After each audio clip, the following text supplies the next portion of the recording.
In a world tainted by a putrid stench, the 4th of July unleashed a malevolence that would forever alter its course. They called it the Knox Event.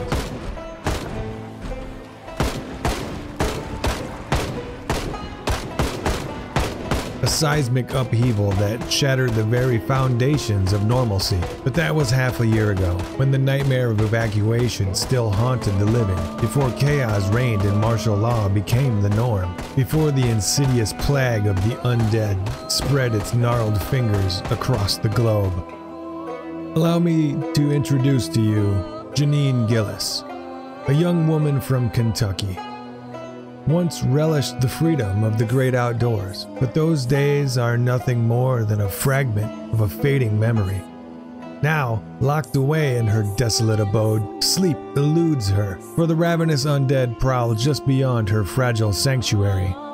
With keen eyes peeled and senses honed, she remains silent, a lone sentinel against the encroaching darkness, as her dwindling resources dwindle further. Plagued by a vile sickness that struck her frail frame, Jeannine sought solace in a potent gulp of bourbon before attempting to cleanse herself of the week's accumulated filth under the torrential spray of the shower. Foolishly, she believed it would wash away her woes.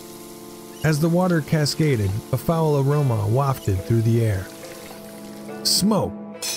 Driven by a desperate intuition that her last bastion of safety was under threat, she recklessly abandoned the sanctuary of the shower, only to meet a cruel fate. Her frantic haste led to a slip, shattering the sliding glass door in a symphony of pain. Agony searing through her body as she realized a sizable shard had embedded itself deeply into her upper leg. Mobility hindered, every step an ordeal. Yet time waits for no one, and so here, in this moment of agony and uncertainty, Jeannine's harrowing journey begins. An odyssey of blood-soaked nights, unyielding terror, and the unrelenting pursuit of a sliver of hope in a world swallowed by darkness.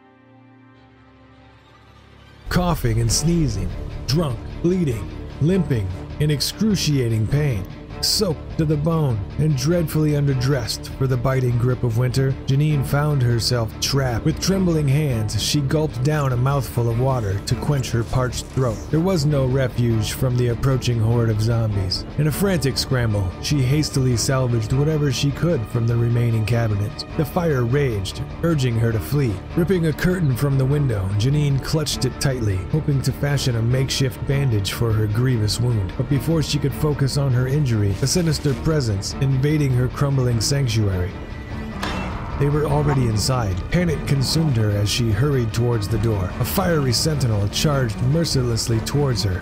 Her heart pounded in her chest. Adrenaline surged through her veins. With a flaming abomination nipping at her heels, Jeannine sprinted across the sprawling lawn, seeking refuge within the sheltering embrace of nearby trees. But her pursuers multiplied, their undead gazes fixated upon her vulnerable form as she emerged into an open field. A relentless chase ensued, their unholy legion expanding with each passing moment. A hellish contagion spread, the fire leaping from one zombie to the next, until an infernal horde of burning corpses pursued her relentlessly. Her bare feet, battered and wounded, endured the merciless terrain as she limped across the desolate expanse. The gnarled hands of the undead grazed her in a macabre dance, their charred forms a ghastly backdrop of horror. But salvation revealed itself amidst the chaos. The cornfield loomed ahead. Jeannine plunged into its labyrinthine depths, praying for respite beyond its golden veil. As she reached the sanctuary of a small forest, the relentless zombies succumbed to the fiery embrace that consumed them. She joined the onslaught, her stomping feet serving as the final blow to their smoldering existence. In the aftermath, she scoured their scorched remains for any remnants of value. Ill-fitting shoes adorned her weary feet. A hard hat perched atop her head, salvaged from the closest corpse. Shirts, pants, and socks were snatched from the next, their meager offerings a shield against the bone-chilling cold that gnawed at her. Desperate times called for desperate measures. At last, a moment of respite allowed her to tend to her wounds. She gingerly tore strips from the tattered curtain, fashioning them into rudimentary bandages for her mangled left foot. With determined resolve, she plucked the embedded glass shard from her upper thigh, wincing at the gushing wound, and swiftly wrapped another torn sheet around her leg, staunching the flow of crimson. As she scavenged scavenged the ashen remains of her pursuers, another undead monstrosity materialized. It stumbled over a fence, and she dispatched it with a swift strike, its grasping hands futile in their aim. Its sturdy army boots found a new owner, fitting snugly upon Jeannine's feet. A large hiking backpack, laden with possibilities, found its place upon her weary shoulders. She tore up the remaining clothing, transforming them into makeshift bandages to staunch the relentless flow of blood from her wounds. Battle-scarred and adorned with the spoils of survival, Jeannine forged ahead, a flicker of determination gleaming in her eyes. The world may have crumbled around her, but she refused to yield to the darkness. A short distance away, along a weathered fence line, Jeannine's tired eyes spotted a modest encampment. 2 tents stood defiant against the gloom. A glimmer of hope sparked within her as she approached, her stomach growling in hunger. Amidst the meager provisions lay cans of tuna and sardines, a bag of chips, and a small blue cooler harboring the treasure of beer and ham. A lone can of soda pop gleamed among the remnants. A pot of stew, long decayed, sat as a grim reminder of the past inhabitants' tragic fate, a victim to the infection that now ravaged the world. Disgusted, Jeannine dumped the putrid stew onto the unforgiving ground. Reclaiming the cooking pot and the cooler, she gathered the campfire materials, salvaging what she could, and in one final search, uncovered another can of tuna. Desperation fueled her actions as she claimed every last morsel. She had nothing to spare. Thirst clawed at her throat as she continued along the fence, each step a burden upon her weary frame. Her blood-soaked bandages demanded attention, and she paused to replace them with fresh, ripped sheets. A farmhouse loomed ahead, a beacon of potential salvation. Despite her relentless coughs and sneezes, she approached cautiously. A decision was made to investigate the tool shed in search of a formidable weapon to dispatch the undead. A hammer rested upon a dusty shelf, its heft comforting in Jeannine's grip. Satisfied, she found nothing else of significance within the small structure. However, her departure from the tool shed did not go unnoticed. A zombie, its eyes fixated upon her through a grimy farmhouse window, lurched towards her. Reacting swiftly, she opened the window, allowing the creature to stumble out, meeting its demise beneath the heel of her boot. The commotion, coupled with her persistent coughs and sneezes, stirred more undead within the farmhouse, their relentless pursuit intensifying. Circumventing the building, she discovered an unlocked back door. Slipping inside with caution, the farmhouse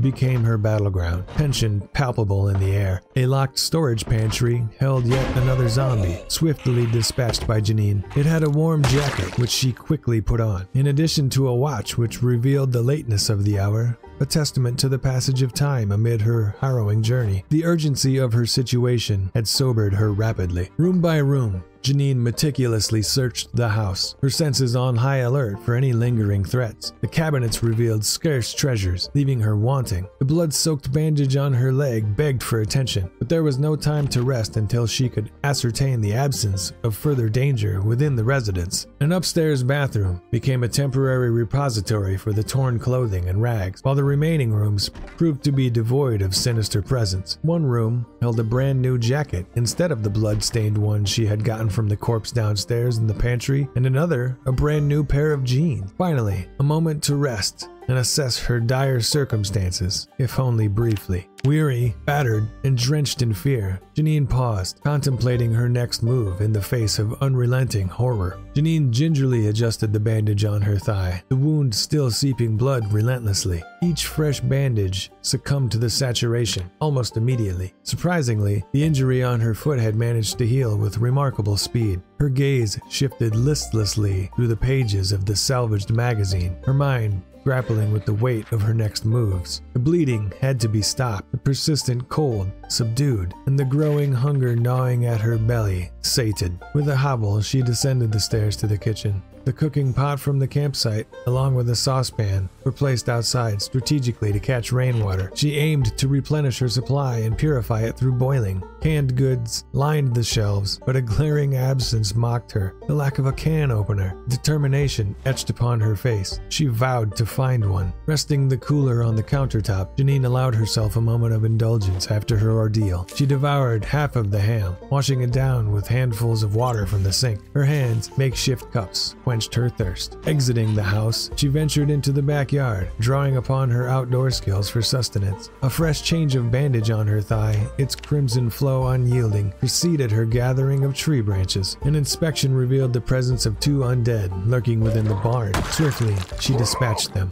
searching their decaying forms for anything salvageable. Their tattered clothing became rags, a cool red baseball cap, a newfound accessory. As the sun sank beneath the horizon, darkness enshrouding her surroundings, Jeannine knew she had to scour the area for any other useful items. Though the limited light hindered her search, she managed to acquire a few pine cones and a chipped stone, meager findings to aid her survival. Setting up the campfire materials discovered near the farmhouse, she aimed to establish a means of purifying collected water and to combat the biting winter cold. Tossing the pine cones into the fire as meager fuel, she resolved to make the most of what she had. Within the farmhouse, she deftly whittled one of the tree branches into a makeshift spear, while the chipped stone transformed the other into a rudimentary axe. Equipped with these modest defenses against the grotesque undead that roamed the world, she found solace. As night settled, Jeannine nursed her wounds, pondering her fate in this desolate landscape of fear and decay. Her will to survive burned bright within her chest, fanning the flames of resilience. The journey ahead remained treacherous, but armed with meager supplies and a glimmer of hope, she steeled herself for whatever horrors awaited her in the eternal night. She found herself wide awake after her ordeal and headed out into the darkness to scavenge what supplies she could. Even though she could barely see a thing, she managed to find random bits of trees and other useless junk lying about the farmhouse yard. She continually managed her bleeding thigh, hoping it would stop before she bled out and became food for the undead. Just as she was beginning to grow weary, finally, a glimmer of light in the darkness caught her eye. As she approached, she saw a horrific sight. The cornfield had caught on fire from the smoldering corpses of the undead that had followed her earlier that day. She watched on in panic as the fire that had spread from her home to the zombie horde, to the field, now threatened to engulf her new sanctuary at the farm. All she could do was watch and hope. Hope the wind shifted, hope it began to rain. Anything to give her a moment of peace. After all of this, she watched over the fire all night long, exhausted now as the sun began to rise and the fire approached the fence surrounding the farm. She was powerless to stop nature's flaming onslaught